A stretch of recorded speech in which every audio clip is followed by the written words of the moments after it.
রাতের অন্ধকারে চুরি করলে মেলে পুণ্য, আর পিঠে লোহার বড়শি গাঁথলেও ঝরে না এক ফোঁটা রক্ত। মহাদেবের এমন অলৌকিক লীলার কথা জানেন কি? মহাদেব আর তার ভক্তদের এই অদ্ভুত সুন্দর গল্প নিয়ে মন শুদ্ধির আরও একটা নতুন পর্বে আপনাদের সবাইকে স্বাগত। চলুন আজ হারিয়ে যাই চড়ক আর নীলপুজোর এক গায়ে কাঁটা দেওয়া অজানা কাহিনীতে। চৈত্র সংক্রান্তির ঠিক 4 দিন আগে শুরু হয় এক অদ্ভুত রূপান্তর। প্রথম দিনে গ্রামের অতি সাধারণ মানুষগুলো তাদের প্রাত্যহিক জীবনের মায়া ত্যাগ করে সন্ন্যাসী বা ভক্তা হয়ে ওঠেন। নদী বা পুকুরে স্নান সেরে চুল নখ কেটে তারা এক অবিশ্বাস্য কাজ করেন। নিজেদের জন্মগত গোত্র চিরতরে ভুলে গিয়ে 4 দিনের জন্য শিবগোত্র বা রুদ্রগোত্র গ্রহণ করেন। নতুন পৈতে বা উত্তরীয় পরে তারা হয়ে ওঠেন মহাদেবের একেবারে ঘরের লোক।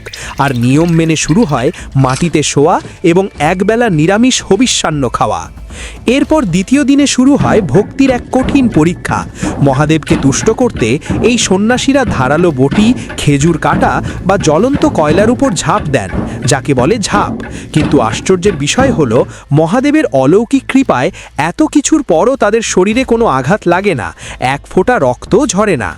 এই কৃচ্ছ সাধনের পর আসে তৃতীয় দিন, অর্থাৎ আবেগপূর্ণ নীল পুজো বা নীল ষষ্ঠী।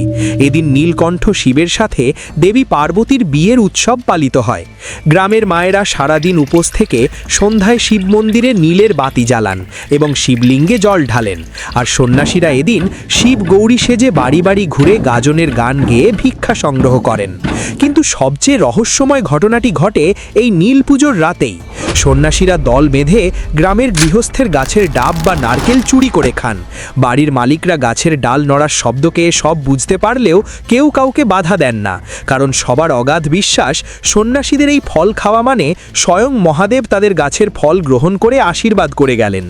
এরপর চতুর্থ দিন, অর্থাৎ চড়কের মূল দিনে, মাঠের মাঝখানে পোতা লম্বা চড়ক গাছে সন্ন্যাসীদের পিঠে লোহার বড়শি গেঁথে দড়ি দিয়ে শূন্যে ঘোরানো হয়, যাকে বলে 1.5 ঝাঁপ।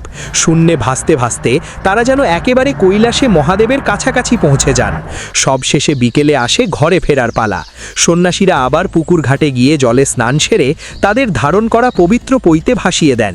এর মাধ্যমেই তারা মহাদেবের শিব গোত্র ত্যাগ করে আবার ফিরে যান নিজেদের পুরনো গোত্রে এবং চিরচেনা সাধারণ জীবনে। 4 দিনের জন্য দেবতা হয়ে ওঠার পর সব ছেড়ে আবার সাধারণ মানুষে ফিরে আসার এই চক্র সত্যিই অবাক করার মতো। আমাদের আজকের এই অজানা তথ্যগুলো আপনাদের কেমন লাগলো তা কমেন্ট করে অবশ্যই জানাবেন। আর আপনি যদি মহাদেবের সত্যিকারের ভক্ত হয়ে থাকেন, তবে ভিডিওটিতে একটি লাইক করে কমেন্টে হর হর মহাদেব লিখতে একদম ভুলবেন না।